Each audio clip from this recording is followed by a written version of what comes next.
People hear me? Excellent. So welcome to the afternoon session. We'll continue the algorithm part. We will have 4 talks containing the subject of HLS and also neural network. And then we will have 2 talks regarding quantum applications. Each talk will be 20 minutes long, including discussions. That's why I think in the afternoon session, just for the speakers here, we will time you. And we will actually give you the notes when it's like 5 minutes and 1 minute, just so for you had to have a sense of time. Of course, there's no, we're not that strict in terms of that, but like it's best to follow. And I'm happy to introduce the first speaker, Lorenzo Borella. He's a first-year PhD student at University of Padova, where he also graduated in physics of data. He now works within the Quantum Frontier project, focused on the development of the tree tensor network of FPGAs for hype applications. Actually, that's what he will be telling us about today. So welcome, Lorenzo. Hi. Can you hear me? I just switched it on. A bit closer here. Yeah. Yep. Okay. It works. It worked. Let me just fix this. Okay. Can you hear me? Yeah. Yeah. Okay. So, thank you. Good afternoon, everyone. I'm Lorenzo Borella, and I'm going to talk about, you cannot hear me? They say they cannot hear me. Don't know what to do about it. Maybe, yeah. Ora? Is it better now? Yeah, but if I stay like this, never mind. No, it's fine. As I said, I'm going to talk today about the main part of my PhD project, which involves the development of 3 tensor networks on FPGA as machine learning classifiers. And so let me start off with a little introduction about what 3 tensor networks are. And so we need to say that tensor network methods come from the quantum information world. And they are mainly used to perform simulation and computations on classical computers of quantum many-body systems. They are mainly used for ground state search problems as well as time evolution simulations. But they can also, as I said, be used for machine learning contexts. Since they are mainly just the factorization of bigger tensors into networks of smaller tensors. Therefore, of course, they can be used also for machine learning. In particular, I'm going to concentrate on 3 tensor networks, which are a specific type of tensor factorization, which result eventually, as you can see here, in a binary tree-like architecture. As I said, they come from they are simply a tensor factorization, and we can build them and train them as machine learning classifiers, just mapping these kind of tensors to a specific decision function. And of course, also these networks can be trained in a specific way with particular techniques by feeding each data sample to the network and updating iteratively each tensor of the network. And eventually, of course, we can always, once the network is trained, perform inference in the end, again, by feeding the whole data sample to the 3 tensor network and eventually deriving an output vector which will have as components the probabilities of that sample to belong to each class of the data set. Of course, this is quite convenient because all the operations here are linear, which does not happen normally for other neural networks. Therefore, when I say contraction and feeding the data to the 3 tensor network, I mean simply perform a tensorial contraction. In particular, for my project, we are concentrating on binary classification tasks. Therefore, the output of the inference will not be a vector, but a single scalar with a single value for the probability. And we trained and tested several architectures with different number of input features, namely 4, 8, and 16, all trained in different datasets. We started with the simple classic machine learning datasets as the Iris or the Titanic, but eventually we ended up also trying to solve harder problems with datasets coming from physics too. So far, we are only doing the inference part on the FPGA while the training is performed in software. But we developed two different implementations of the operations that we want to do to perform inference, which I will call in the following full parallel and partial parallel implementations. So let me just tell you now, how do we map in hardware effectively the input data and the weights of the three tensor networks?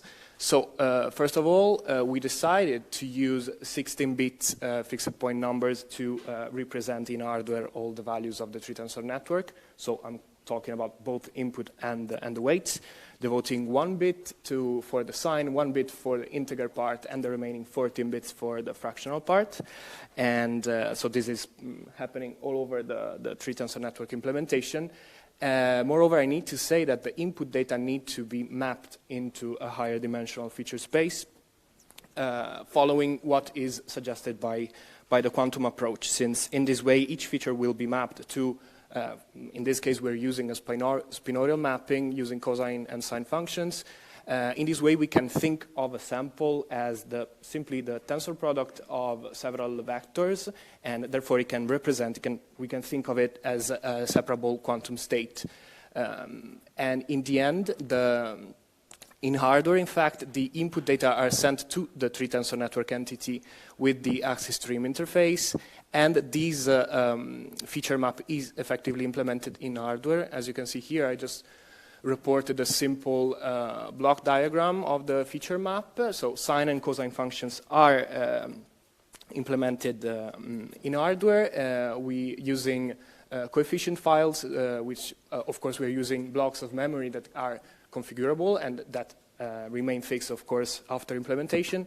This whole process takes 2 clock cycles, of course, and therefore the data package coming from the axis stream will have to be, of course, first mapped and then forwarded to the three tensor network entity. The number of blocks that need to be instantiated here will always be twice the number of input feature of the network, as I said, because we are mapping to vectors of 2 dimensions. Regarding the actual tree structure instead, so first of all, before implementation, the architecture of the three tensor network is fixed in hardware by fixing the main hyperparameters of the network, so n, the number of input dimensions, and so the number of features, sorry, d, the number of input dimension, because the spinorial mapping is not unique. We could use different mappings and also reach higher input dimensions for the vectors and the data sample, which is the blue dots here, and also the bond dimension, which are called the inner dimensions of the contractions within the hidden layer of the network. While the architecture of each tree must be fixed, it is in fact fixed before implementation, the actual values of the weights can be loaded from host PC, of course, because we wanted to be able to test the different three tensor network architectures and also perform quantization tests. Therefore, we use the Lite interface to read and write values from host PC and only read these values from the three tensor network sides. Here I reported just some values for some architectures and the amount of parameters that you need to instantiate, and of course as well the number of blocks of memory that you need to generate. We are using blocks of 512 32-bit registers and generated as custom AXI peripheral. And this is a simple block diagram of what is happening. Exactly, so the data package from Lite is just selected, so the block in which it has to be written is selected by the AXI crossbar, then it is registered and sliced and eventually stored in these blocks of memory. Once again, these values can be read and written from the host PC side, but they are static with respect to the three tensor network side, since they are used for the computation, but they don't need to be changed.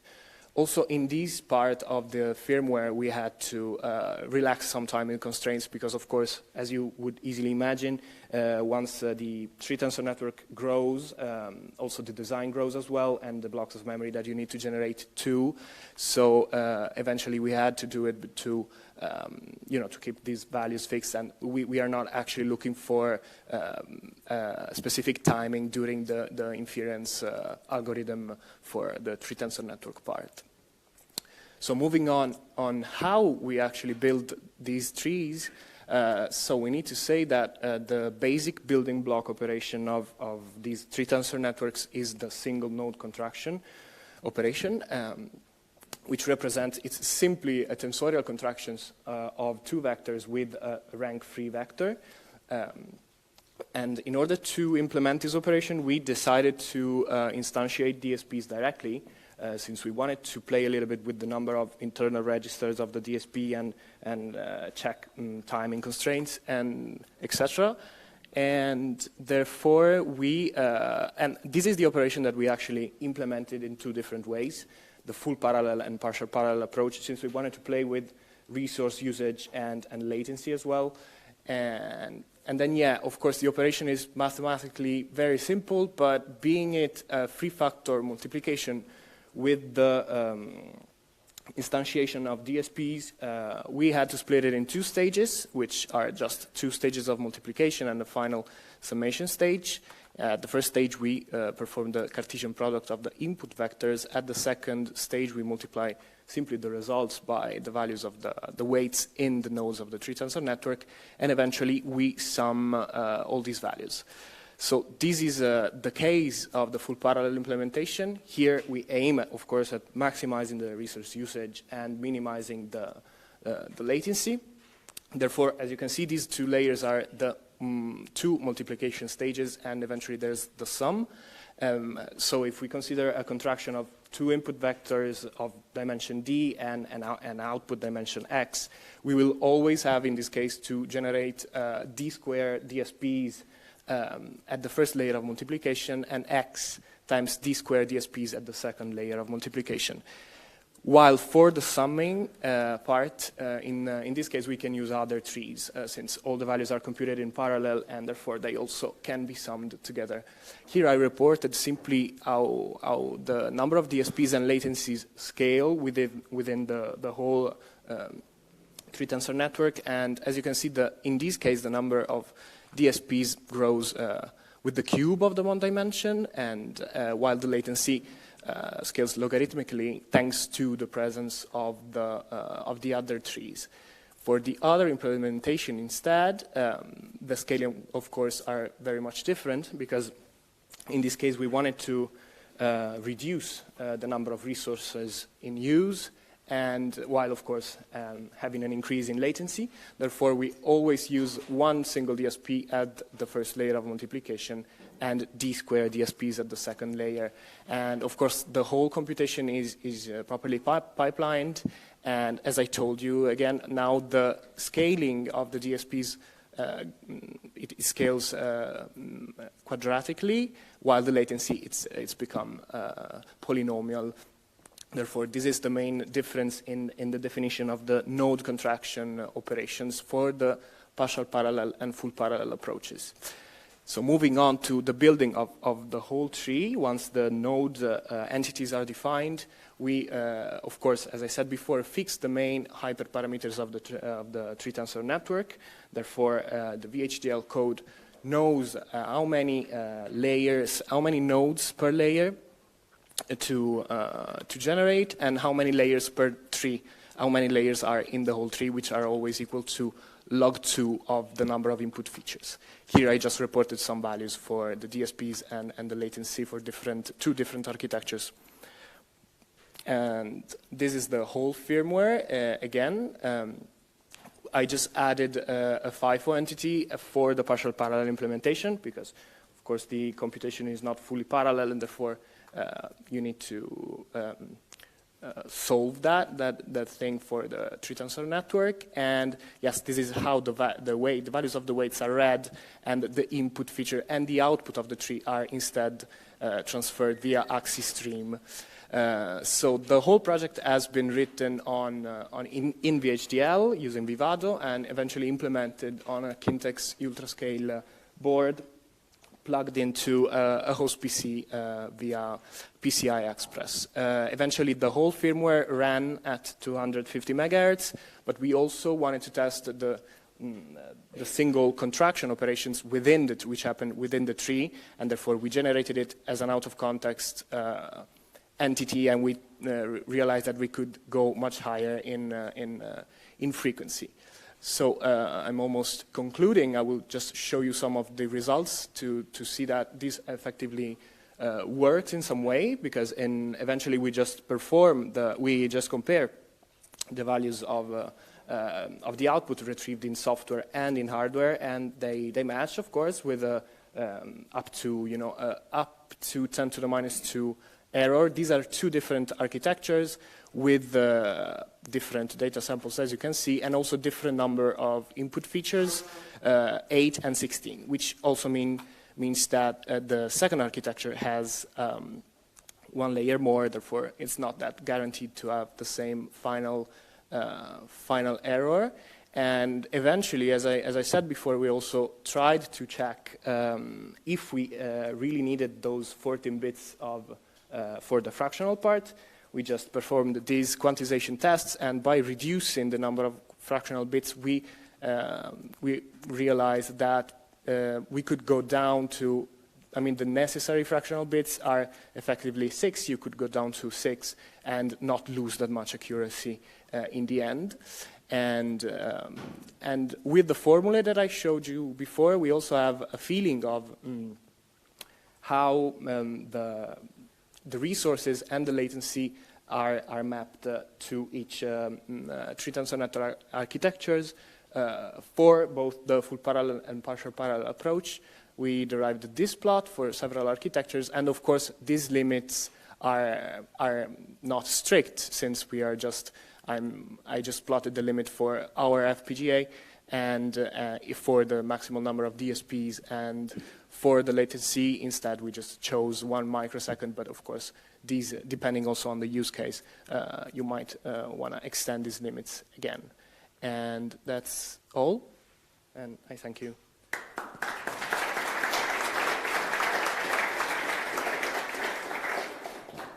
Thank you. Questions?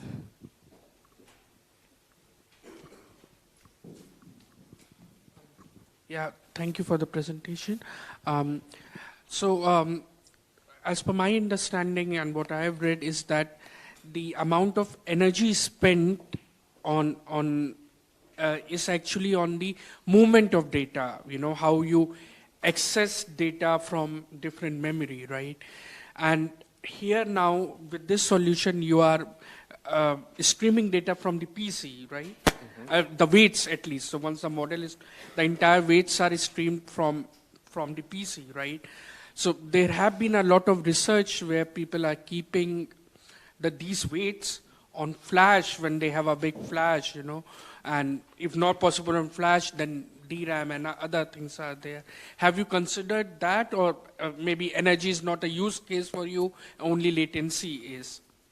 Well, in fact, can you hear me a little bit better? Yeah, I can hear you. Well, in fact, no, we didn't consider that, mainly because if I understand correctly, power, you were talking about power, is not one of our main concern. We were actually trying to close with latency and mainly resource usage. Also, we were concentrating on three-tensor networks because they have some perks coming from the quantum world in which you can optimize the resource usage in this way. So they also happen to be quite suitable for development on FPGA. And no, we didn't concentrate on the power consuming, in fact. But yes, I believe this is not also, I'm sure this might not be the best solution for it so far, but it's, the thing we've done just so far. Okay. Just maybe a suggestion that I think if you are using kinetic ultra scale kit evaluation board that has quite a big flash also. So if your weights are not very large, you can even keep it, and sequential read on flash is also very fast. Okay. Yeah. Yes, thank you. More questions? Looks like no. I guess I can ask a quick question here. So this application, is this for high-energy physics? Yes. Oh, do you have something specific in mind that can be used this for? Well, this was that's why we were trying to close with latency and trying to optimize that part, because yes, the first idea when we started to develop this project was to build fast classifiers for high-energy physics trigger system high-energy physics experiments. So that's what we aim at doing. That's why we also tested on physics data sets too, but we're not there yet, of course, but that's what we aim to do, yes. Great, thank you. Thanks. Okay, I'd like to thank Lorenzo again, and then